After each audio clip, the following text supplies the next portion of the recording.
standing right there at the front door of the most powerful building in the city, holding a mop, wearing a uniform that nobody looks at twice, and not a single person who walked past him that morning had any idea they were walking past the man who owned everything. Every floor, every desk, every paycheck. Every single one of them. And what he saw in those 8 hours changed everything. 3 people were fired before lunch. 2 people got promoted on the spot. One person made him sit down in the middle of a hallway and cry. But here's the part nobody talks about, the part that will stay with you long after this video ends. The person who saved him wasn't supposed to be there that day. If you've ever felt invisible at work, if you've ever felt like the people above you don't see you, if you've ever wondered whether any of it actually matters, watch this to the end. Because what happens in this story is going to prove to you that it does. And if somebody sent you this video, pay attention to why they did. Now let's go back, all the way back to where this really started. His name was Daniel Cole. And on paper, Daniel Cole had everything. He was 44 years old, CEO of Cole and Meridian Group, one of the largest commercial real estate firms on the East Coast, 1,200 employees across 4 states, a corner office on the 38th floor with floor-to-ceiling windows that looked out over the whole city like a painting, a black car that picked him up every morning, a salary that most people couldn't count to without losing their place. But something was wrong. It had been wrong for a while. He just hadn't wanted to admit it. It started with a phone call.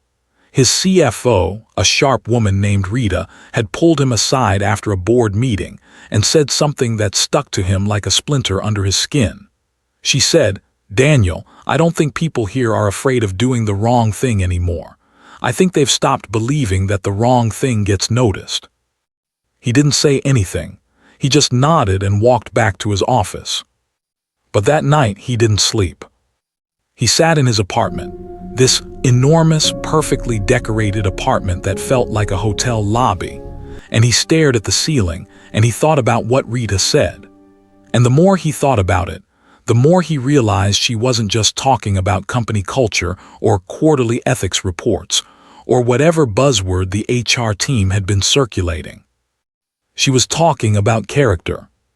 She was talking about who people are when they think nobody important is watching. And Daniel had spent 22 years building this company, and somewhere in those 22 years, he had floated so far above the everyday reality of the people who worked for him that he genuinely didn't know anymore.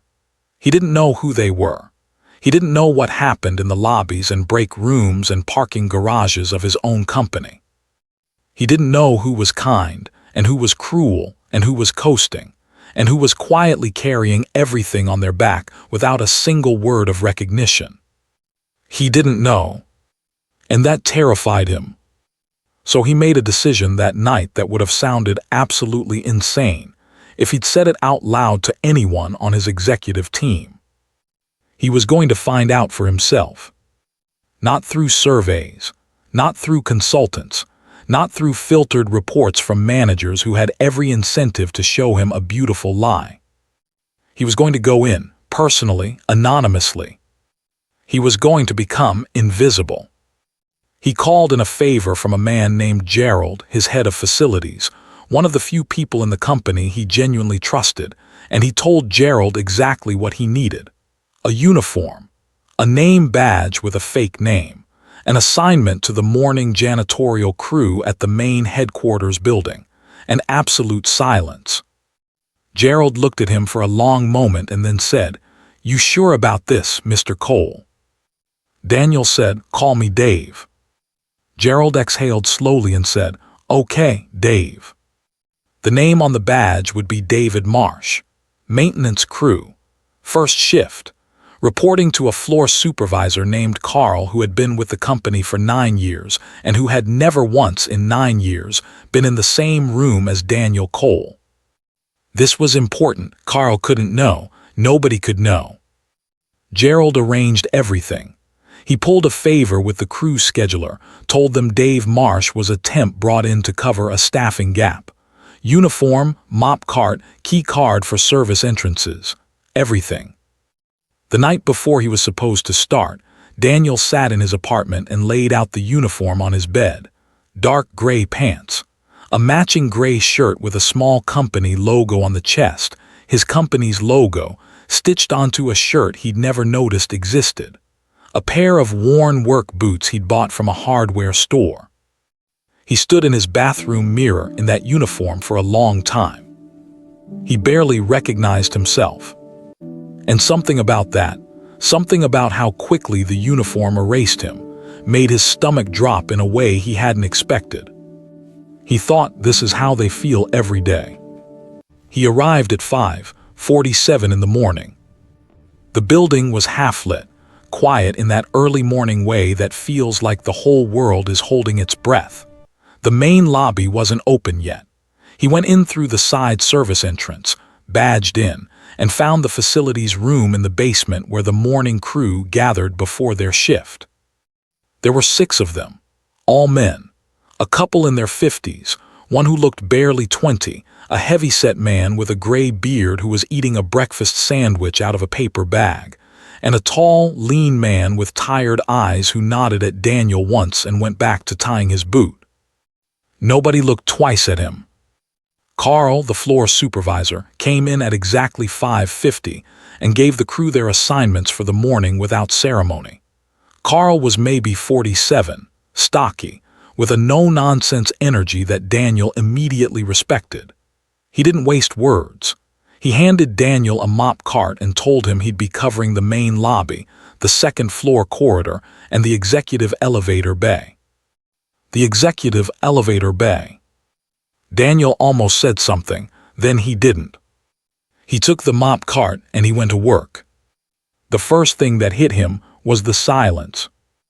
Not silence exactly. There was the hum of the HVAC system, the squeak of wheels on polished floors, the distant sound of an elevator moving somewhere in the building. But the silence of being unseen, of being in a room full of people who looked through you the way you look through glass. By 7 o'clock, employees had started arriving, first in ones and twos, then in small clusters, then in a steady stream. Daniel stood at his mop cart near the lobby and watched them all come in. Most of them didn't look at him. Not in a mean way exactly, just absent like he was furniture. Like the mop cart was just part of the texture of the lobby, the same as the potted plants and the security desk. One woman walked past and her coffee lid wasn't on properly and it tipped and spilled across the floor, a wide brown splash. And she looked at the mess, looked up at Daniel and said, without missing a beat, "You're going to want to get that." And she walked away. She didn't say please. She didn't say sorry. She didn't acknowledge him as a person in any way beyond a utility, a function, someone whose entire existence in that moment was to clean up after her.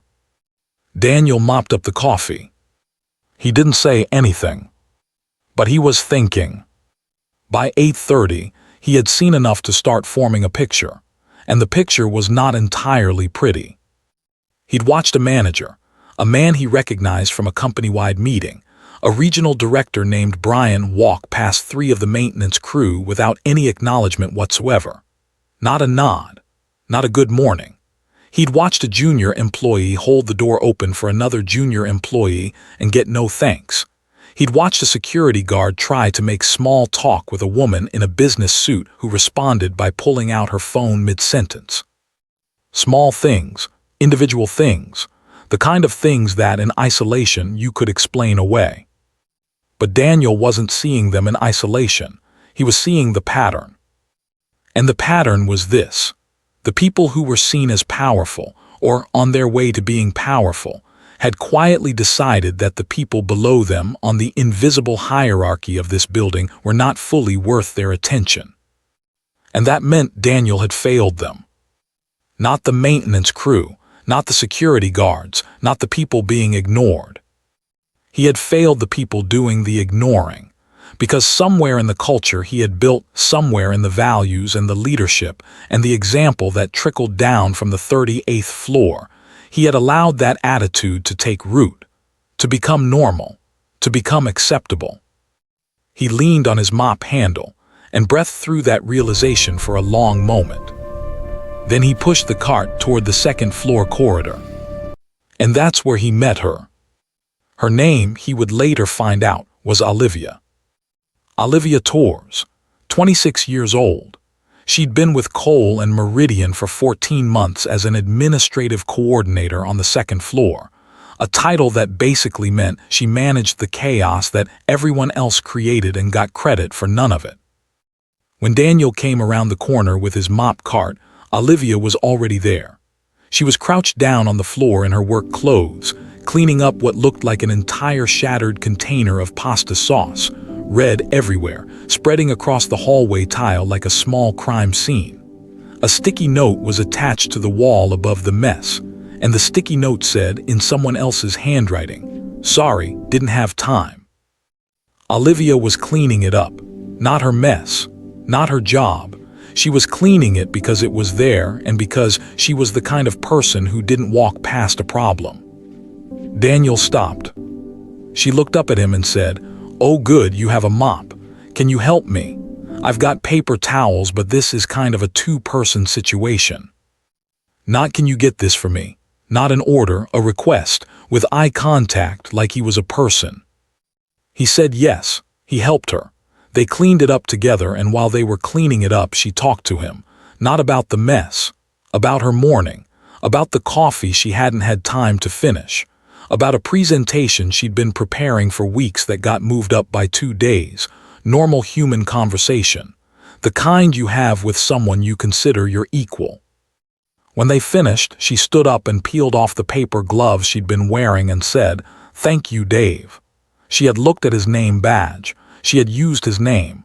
"Seriously, you saved me like 20 minutes." He said, "No problem." She smiled, a real smile, tired around the edges but real, and said, "You're new, right? I'm Olivia. If you ever need anything or get lost or whatever, my desk is right down there." She pointed down the corridor. "Second door on the left."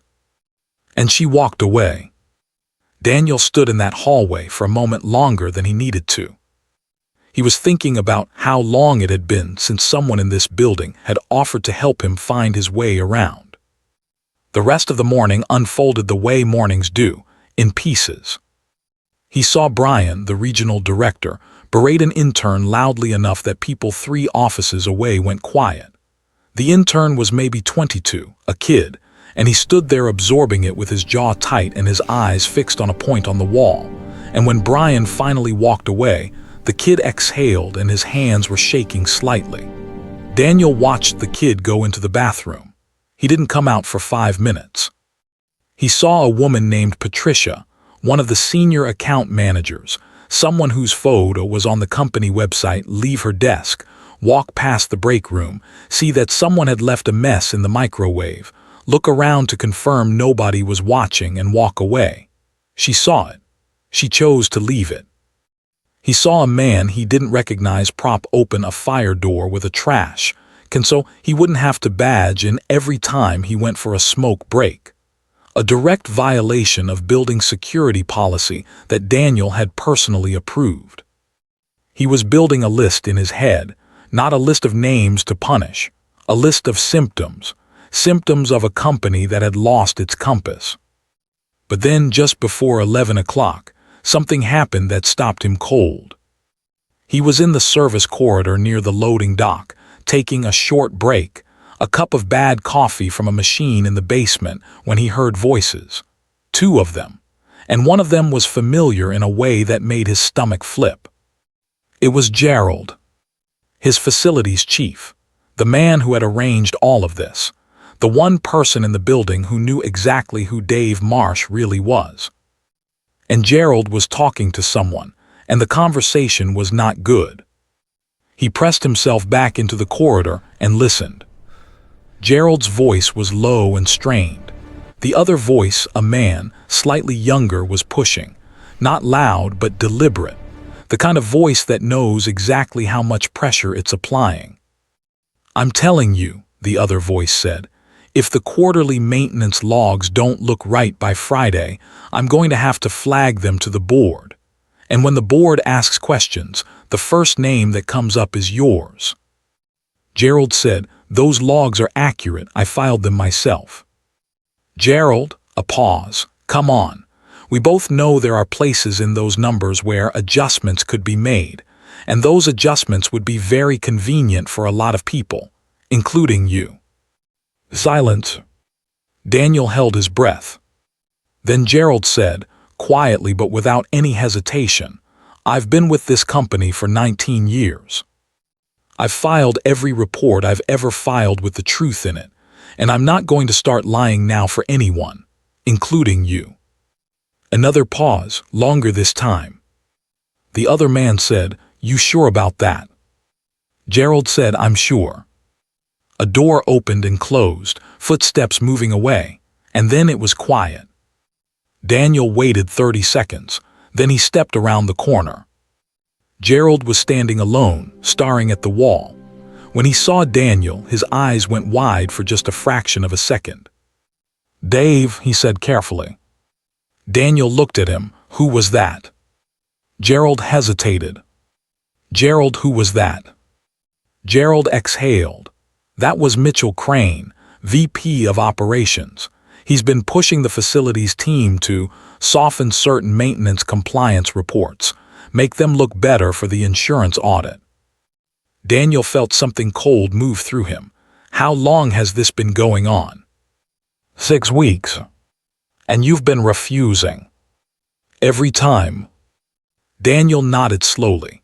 He looked at Gerald for a long moment, this man who had spent 19 years in this building, who had never once been in his office, whose entire career had been lived below the waterline of Daniel's awareness, and he thought about what it had cost him to keep saying no. Alone, without knowing if anyone would ever know. He said, "Thank you, Gerald." Gerald looked at him strangely, and then seemed to remember who he was actually talking to, and said quietly, "Just doing the right thing, Mr. Dave." Lunch happened the way it always does in corporate buildings, in waves. The executive team ate in the private dining room on the 36th floor. The middle management type scattered to nearby restaurants. The administrative staff and support teams ate at their desks or in the third-floor break room. Daniel ate in the break room. He sat at the end of a table with a sandwich he'd brought in a paper bag, and he listened. He heard a conversation between 2 account coordinators about a manager who had taken credit for their analysis in a client presentation. He heard someone laugh about how the company's new diversity initiative was just for show. He heard someone else say, with exhaustion so deep it had passed through tired and come out the other side, "I've been here 7 years, and I don't think anyone above my direct supervisor even knows I exist." That last sentence hit him somewhere specific. Because that was exactly what he had come here to understand. Not the fraud, that was serious, and he would deal with it, but this, the invisible erosion, the way a company could slowly convince its people that they don't matter. He was staring at his sandwich when someone sat down across from him. It was Olivia. She had a yogurt and a banana, and she looked like she was moving fast even while sitting still. She pulled out her phone, then seemed to decide against it, put it face down on the table and looked at him. "Dave writes, yeah. How's the first day going?" He thought about the most honest answer he could give without revealing anything, and he said, "Eye-opening." She laughed. It was a good laugh. That's one way to put it. She peeled her banana and said, "Where'd you come from before this?" He said, "Different industry." She nodded, didn't push. "Well, this place is a lot, but it's not all bad. There are good people here." She paused. "You just have to look past the noise." He said, "You seem to like it here." She considered that. "I like the work, I like solving problems, I like the people I work directly with." Another pause. "The top of the building is a different story. I don't really know what happens up there. Nobody down here does." He said, "What do you think happens up there?" She smiled a little carefully. "I think they're very focused on numbers, which makes sense. I just think sometimes the numbers crowd out the people. Like, we had this one maintenance guy, older guy named Kenneth. He'd been here 12 years, got let go last spring. Budget optimization, they said, but that man knew this building better than anyone. He knew every person on every floor by name. He'd bring his wife's cookies in at Christmas." She shook her head. "I think about Kenneth a lot, actually. Like, what does it cost you to keep someone like that? And what does it cost you to lose him?" Daniel was very quiet. "Sorry," she said. "I don't know why I'm telling a new maintenance guy my feelings about company culture." He said, "No, please, I want to hear it." She looked at him for a moment with an expression he couldn't quite read. Then she said, "Okay, here's what I actually think. I think the people at the top have forgotten what it feels like to be at the bottom.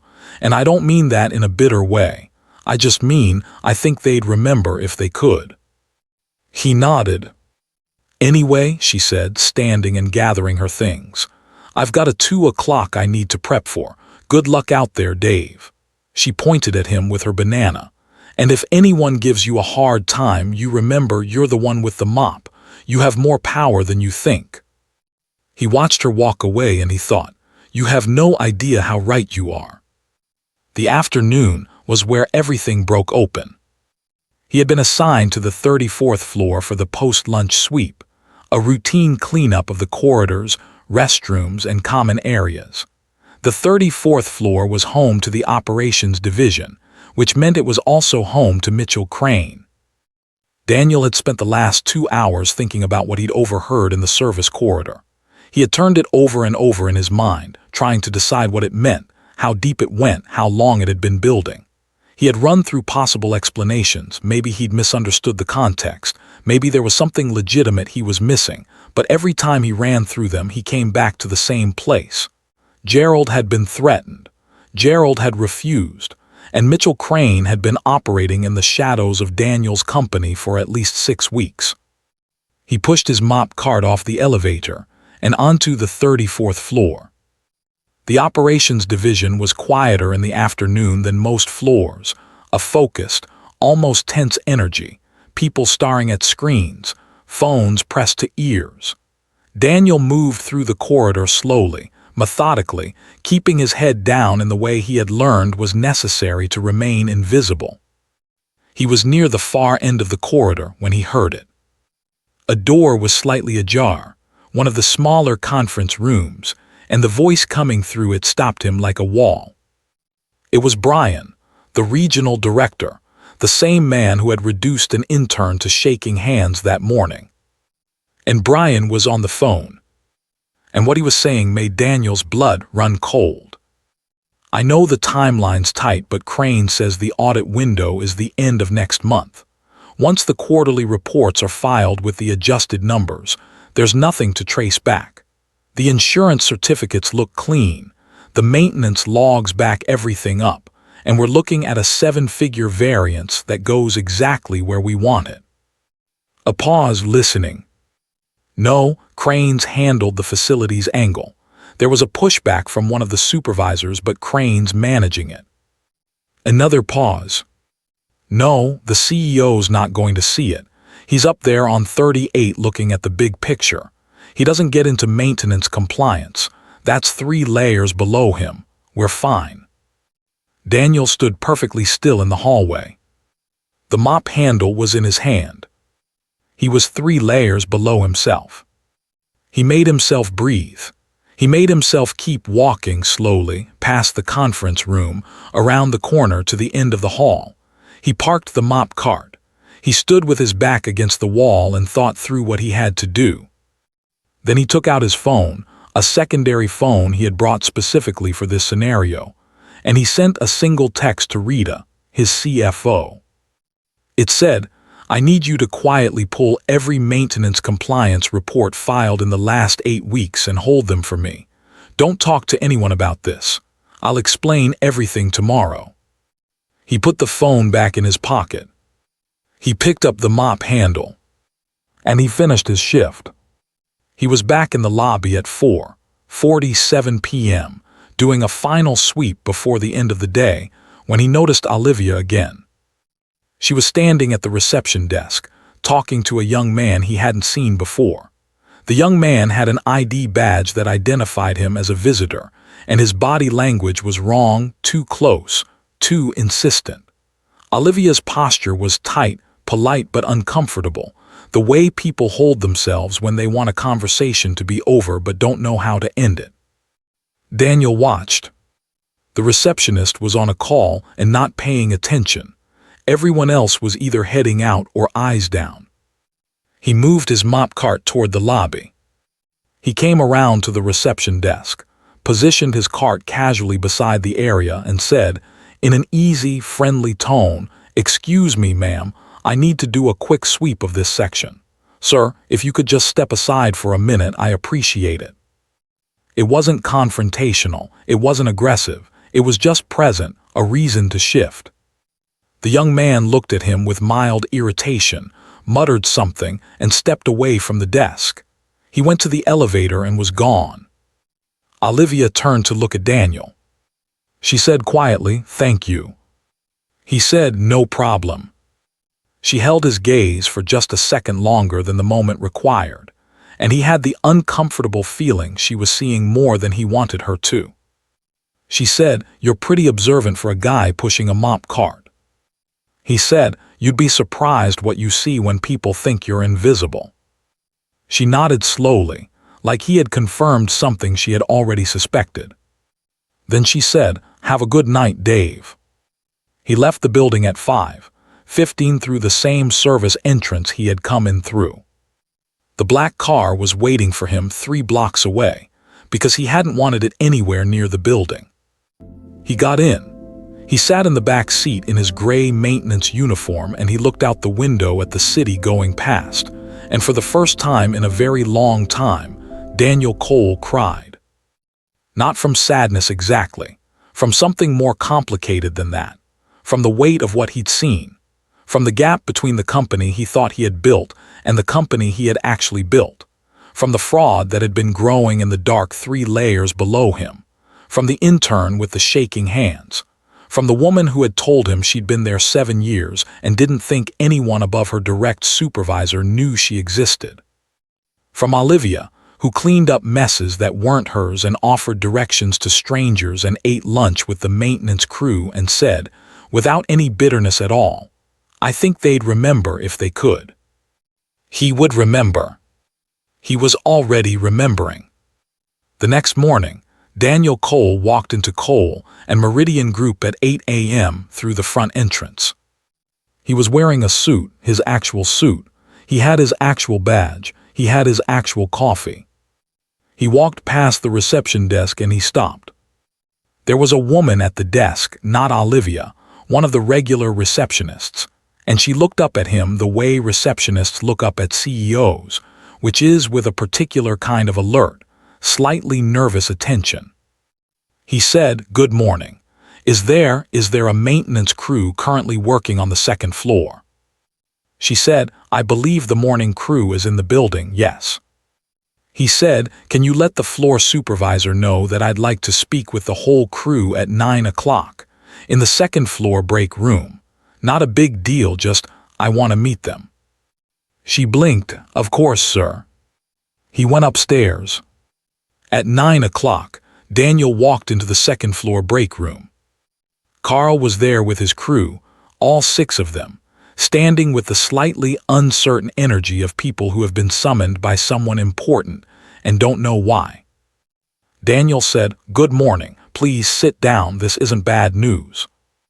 He sat with them. He said, "I'm going to tell you something and I want you to hear it plainly. Yesterday I worked a shift as part of this crew. I wore a uniform. My name badge said Dave Marsh."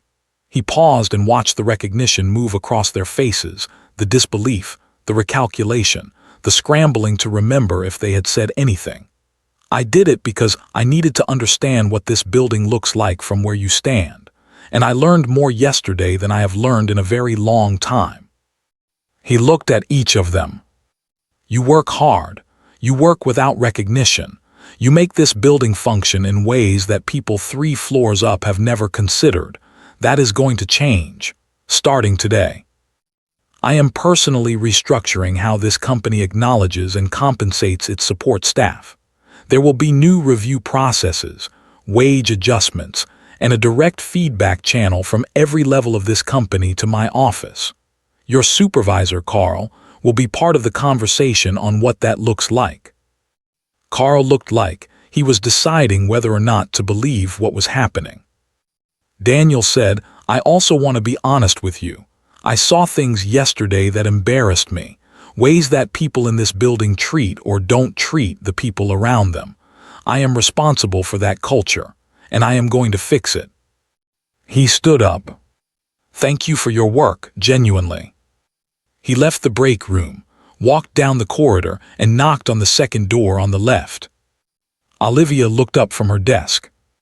She saw him. She clearly recognized him from the day before. She looked at his suit. She looked at his badge. She blinked. She said, "Oh."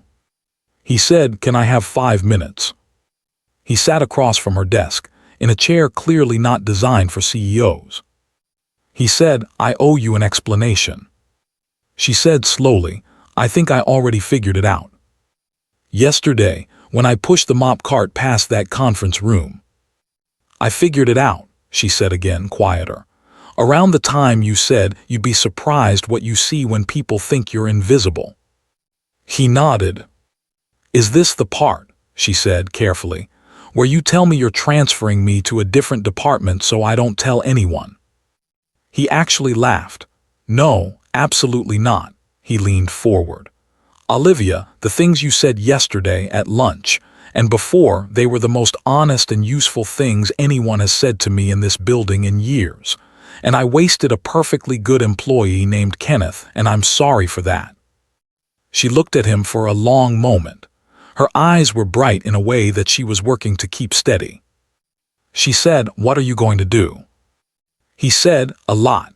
Starting with some people on the 34th floor who have been doing things in the dark." He paused. "And continuing with building a company where people don't have to eat lunch alone and wonder if anyone above them knows their name." She was quiet for a moment. Then she said, "You cried, didn't you, in the car?" He went very still. She said, "I don't mean that as a bad thing. I think that's probably the most important thing about all of this, that you felt it." He said, "I did." She nodded, like that answered something she had needed answered for a long time. Mitchell Crane was terminated that afternoon. Brian was placed on immediate administrative leave pending a full audit review. 3 other members of the operations team who had been implicated in the compliance fraud were suspended. The insurance fraud had been in its early stages. Nothing had been filed. Nothing had cleared.